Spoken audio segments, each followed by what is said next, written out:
Oke, Assalamualaikum warahmatullahi wabarakatuh. Kita masuk ke pertemuan keempat dalam materi manajemen sumber daya manusia. Langsung saja ya. Jadi kita masuk ke bab rekrutmen atau penarikan. Jadi definisi dari rekrutmen adalah usaha mencari dan mempengaruhi tenaga kerja agar mau melamar lowongan pekerjaan yang ada dalam suatu perusahaan Hasibuan tahun 2000. Atau disebut juga penarikan adalah proses pencarian dan pemikatan para calon pegawai yang mampu bekerja di dalam organisasi. Oke.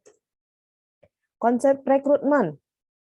Jadi konsep rekrutmen itu ada yang pertama itu sumbernya itu dari internal dan eksternal. Jadi kebaikan dari sumber internal itu di dalam internal ya, itu ada meningkatkan moral kerja dan kedisiplinan karyawan karena ada kesempatan promosi. Itu kalau dari internal. Kemudian ada perilaku dan loyalitas karyawan semakin besar terhadap perusahaan. Selanjutnya ada biaya penarikan relatif kecil karena tidak perlu memasang iklan. Nah, selanjutnya ada waktu penarikan relatif singkat, sudah pasti ya. Orientasi dan induksi tidak diperlukan lagi. Selanjutnya kestabilan karyawan semakin baik. Itu faktornya dari internal. Kemudian dari eksternal, sumber dari eksternal ini, kebaikan dari sumber eksternal itu kewibawaan pejabat relatif baik. Nah, karena dia dari luar masuk ke dalam. Ya, dia harus menjaga ibaratnya wibawaannya, kemudian etikanya segala macam. Kemungkinan membawa sistem kerja baru yang lebih baik. Jadi dia dari luar membawa sistem kerja dari luar itu bisa jadi sistem kerja yang baru itu dari luar itu malah lebih baik ya. Kelemahannya apa? Dari sumber internal, balik lagi ke internal ya. Kelemahan dari sumber internal itu yang pertama kewibawaan karyawan dipromosikan itu kurang. Bisa jadi karena dia sudah orang dalam ibaratnya. Jadi dia wibawanya itu kurang. Jadi menganggap itu biasa gitu kepada pimpinan itu etikanya itu kurang baik ya. Kemudian kurang membuka kesempatan sistem kerja baru dalam perusahaan. Pasti. Kelemahan sumber eksternal apa? Dari kelemahan sumber eksternal yang pertama itu prestasi karyawan lama cenderung turun. Karena tidak ada kesempatan untuk promosi, karena kita merekrut dari luar. Biaya penarikan besar karena iklan dan seleksi. Kita mempromosikan iklan, lowongan pekerjaan di luar kan harus membutuhkan yang namanya uang, biaya yang tidak sedikit. Waktu penarikan relatif lama, udah pasti ya. Kita kan harus yang namanya menseleksi sebelum kita menerima. Jadi rentang waktunya itu menjadi lama. Kemudian metodenya itu ada terbuka dan tertutup. Ya. Terus ada kendalanya itu dari internal dan eksternal, itu yang tadi ya. Dasarnya itu ada job spesifikasi sama peraturan pemerintahan. Oke. Sumber-sumber tenaga kerja. Di sini ada internal dan eksternal. Kalau eksternal itu ada kantor penempatan, tenaga kerja, kemudian ada lembaga pendidikan, referensi karyawan, serikat buruh, pencangkokan, nepotisme, pasar tenaga kerja itu banyak macam ya kalau dari eksternal. Kemudian keputusan penarikan bergantung pada keuntungan dan kerugian atau kelemahan dari masing-masing sumber penarikan tenaga kerja. Ya. Faktor-faktor yang mempengaruhi rekrutmen. Yang pertama itu ada balas jasa yang diberikan. Selanjutnya ada status karyawan, tetap atau honor, ya, yang mempengaruhi rekrutmen udah pasti. Kita mau melamar pekerjaan, kita lihat dulu, kita sebagai apa? Karyawan tetapkah atau honorerkah gitu ya. Kemudian kesempatan promosi, dilihat apakah kita ketika melamar pekerjaan itu ada nih kesempatan kita promosi, ada nih untuk meningkatkan karir kita gitu ya. Selanjutnya ada persyaratan pekerjaan, metode penarikan, solidaritas perusahaan, kemudian peraturan perburuhan, penawaran tenaga kerja. Selanjutnya ada evaluasi rekrutmen, itu yang pertama itu jumlah pelamar, evaluasi jumlah pelamarnya, selanjutnya jumlah penawarannya, apa-apa saja, jumlah tenaga kerja yang diterima, jumlah penempatan tenaga kerja yang tepat. Seleksi pegawai, ini dia, seleksi pegawai. Dalam seleksi pegawai itu ada applicants, itu adalah pelamar ya. Kemudian untuk menjadi perusahaan, untuk menjadi pegawai, dia harus menghadapi yang namanya proses seleksi. Jadi kemudian yang paling bawah itu artinya itu adalah serangkaian langkah spesifik yang digunakan untuk memutuskan rekrutan mana yang harus dipekerjakan ya. Proses dimulai ketika rekrutmen melamar, pekerjaan berakhir dengan keputusan perekrutan. Jadi dia proses. Jadi proses dari yang namanya penyeleksian pegawai ya. Ini step-stepnya. Yang pertama itu ada preliminary reception of applicant, yaitu step pertamanya penerimaan awal pelamar. Kemudian step keduanya itu ada tes kerja. Step ketiganya itu ada wawancara seleksi, kemudian step keempatnya itu ada referensi dan pemeriksaan latar belakang. Step kelimanya itu ada evaluasi medis, medical check ya biasanya ya. Step keenam itu ada wawancara dari pengawasnya, supervisornya langsung.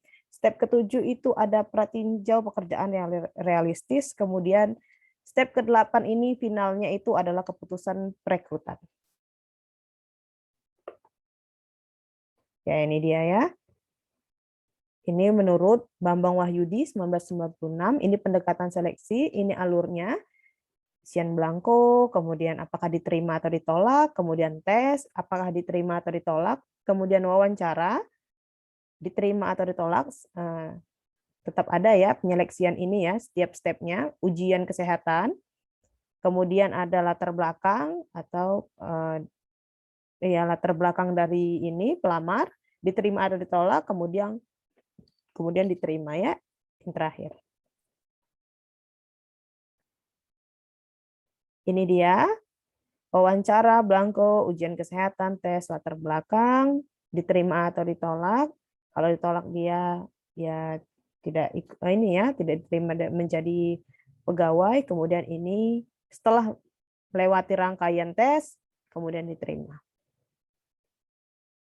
Asumsi seleksi pegawai, yang pertama itu kepastian jumlah pegawai yang dibutuhkan. Yang kedua itu ada kejelasan standar kualifikasi yang dibutuhkan. Yang ketiga ada gambaran kualifikasi dari sejumlah pelamar yang ada. Yang keempat itu kepastian dari pola seleksi pegawai atau serangkaian alat-alat seleksi. Jadi alat-alat pengujiannya itu yang pertama itu ada syarat instrumen, yaitu harus valid pasti ya dan reliable. Selanjutnya macam-macam instrumen dalam alat-alat pengujian untuk seleksi pegawai. Itu ada tes prestasi yang terdiri dari tes akademik dan tes keterampilan. Selanjutnya ada tes psikologi, tes bakat, tes minat, tes kepribadian dari calon-calon pelamar, calon pegawai yang diseleksi, kemudian ada tes proyektif dan tes kecerdasan. Sukses seleksi diindikasikan dengan diperolehnya calon yang memenuhi kualifikasi sesuai kebutuhan organisasi. Jadi kendala seleksi itu yang pertama ada tolak ukur, ya. Yang kedua itu ada penyeleksi, yang ketiga itu pelamar. Rasio seleksi ini rumusnya ya, adalah hubungan antara jumlah pelamar yang ditarik dengan jumlah seluruh pelamar.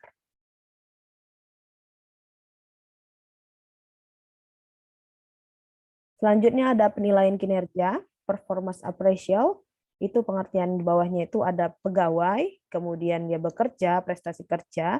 Dengan di sebelah kanan itu ada perusahaan. Perusahaan itu menilai pegawai itu bekerja, kemudian ada standar prestasi berdasarkan prestasi kerja si pegawai. Kemudian dibandingkan hasilnya, apakah dia di bawah standar, sesuai standar, atau di atas standar. Sama seperti sebelumnya yang sudah saya jelaskan, ketika dia di atas standar, maka dia berhak dipromosikan sesuai standar. Ya biasa ya, tidak ada prestasi ataupun penurunan sesuai standar. Tetapi ketika dia di bawah standar, dia bisa jadi di demosi atau dimutasikan, ya. Ruang lingkup penilaian kinerja. Jadi dalam ruang lingkup penilaian kinerja itu ada what, apa, why, kenapa, when, kapan, where, di mana, how, bagaimana, who, siapa. ya faktor-faktornya. Jadi siapa? Who. Jadi siapa yang dinilai? Semua pegawai ya. Di sini udah ada tabelnya. Semua pegawai dinilai. Penilainya itu ada atasan langsung, kemudian ada atasan lain, rekan kerja, diri sendiri, bawahan, manajer personalia, konsultan, kombinasi dari semua. Jadi siapa-siapa yang berhubungan langsung dengan pegawai ini dapat menilai kinerja dari si pegawai ini. Itu dia faktor who ya, siapa. Tapi yang paling berpengaruh adalah atasan langsung. Kemudian apa yang akan dinilai? What di sini ya. Objeknya itu manusianya. Dimensi waktunya itu prestasi saat ini. Kemudian ada juga potensi pengembangan. Jadi spesifikasinya itu adalah sifat dari si pegawai itu atau karakteristik perangai pribadi. Selanjutnya hasil yang dicapai. Mengapa melakukan penilaian? Why? Di sini ada yang pertama faktornya mengapa itu dilakukan, mengapa dilakukan penilaian, memelihara potensi kerja, selanjutnya ada meningkatkan prestasi kerja. Jadi dia untuk meningkatkan prestasi si pegawai ini, makanya harus dilakukan yang namanya penilaian. Menentukan kebutuhan akan pelatihan, kemudian dasar pengembangan karir, dasar pemberian dan peningkatan balas jasa, selanjutnya adalah membantu program pengadaan tenaga kerja, dan yang terakhir membantu mekanisme umpan balik dan komunikasi. Bila mana penilaian dilakukan? When? Kapan penilaian itu dilakukan? Kalau formal itu ada setiap tahun, setiap semester, setiap kuartal. Kalau informal itu biasanya setiap minggu, dari apa nih progres mingguannya, gitu. Dari situ dia dapat dinilai ya. Setiap harinya atau secara terus-menerus. Jadi dipantau oleh pimpinan secara terus-menerus. Di mana penilaian dilakukan atau where? Di mana? Jadi itu ada di kantor atasan, lokasi kerja, kemudian ada tempat khusus dalam organisasi, di dalamnya ya, atau di luar pekerjaan, kantor konsultan kah, ketika dia ada dapat surat tugas keluar, itu dapat dilakukan yang namanya penilaian. Di dalam masyarakat atau tempat lain di luar organisasi. Bagaimana penilaian dilakukan? How? Di sini ya, itu ada metode tradisional, yang pertama ada rating scale, graphic scale, multiple step, sama behavior scale. Ya, yang kedua itu ada employee comparison, alternation banking, varied comparison, forced distribution. Yang ketiga itu ada checklist, yaitu ada week checklist sama forced choice. Yang keempat first form essay, yang kelima interview, yang keenam critical incident. Yaitu metode tradisional. Kemudian metode modernnya apa? Yang pertama itu ada assessment center, yang kedua management by objective, yang ketiga itu ada human asset accounting. Ya, masalah potensial dalam penilaian itu ada halo effect, kemudian lisensi, strictness, kemudian central tendency, dan personal bias. Kompensasi dibedakan, yaitu ada direct compensation, itu terdiri dari gaji, upah insentif. Kemudian indirect compensation itu ada kesejahteraan karyawan. Jadi dari hasil itu, hasil kinerja kita dibalaslah di sini dia berupa gaji, upah, atau upah insentif kah untuk kesejahteraan karyawannya itu ya. Jadi gaji adalah balas jasa yang dibayar secara periodik kepada karyawan tetap serta mempunyai jaminan yang pasti. Kan? Upah adalah balas jasa yang dibayarkan kepada pekerja harian dengan berpedoman atas perjanjian yang disepakati membayarnya. Jadi upah ini membayar kepada pekerja harian ya. Upah insentif adalah tambahan balas jasa yang diberikan kepada karyawan tertentu yang prestasinya di atas standar. Inilah reward-nya kepada pegawai yang berprestasi dengan baik. Kemudian ada benefit dan service, itu adalah kompensasi tambahan yang diberikan berdasarkan kebijaksanaan perusahaan terhadap semua karyawan dalam usaha untuk meningkatkan kesejahteraan mereka. Dalam program kompensasi, yang pertama, bertujuan untuk kepentingan perusahaan, karyawan, dan pemerintah atau masyarakat. Selanjutnya, harus dapat menjawab pertanyaan apa yang mendorong seseorang itu bekerja dan mengapa ada orang yang bekerja keras. Ya kan? Kemudian sedang orang lain bekerja sedang-sedang. Ini program kompensasi. Gitu ya. Dia dapat mendorong. Ketika kita berprestasi, gitu, apa yang kita dapat? Gitu ya. Motivasi kerja. Itu ada keinginannya itu ada the desire to life, the desire for possession, kemudian the desire for power, selanjutnya ada the desire for recognition. Kebutuhannya itu ada kebutuhan fisik, kebutuhan sosial, kebutuhan egoistik, ya. Yang kemudian dari keinginan dan kebutuhan itu dihasilkan itulah dia terpuaskan. Si pegawai itu merasa terpuaskan dari hasil kinerja dia, ternyata diapresiasi. Oke, terima kasih untuk kelas hari ini MSDM pertemuan keempat. Wabillahi taufik wa hidayah. Assalamualaikum warahmatullahi wabarakatuh.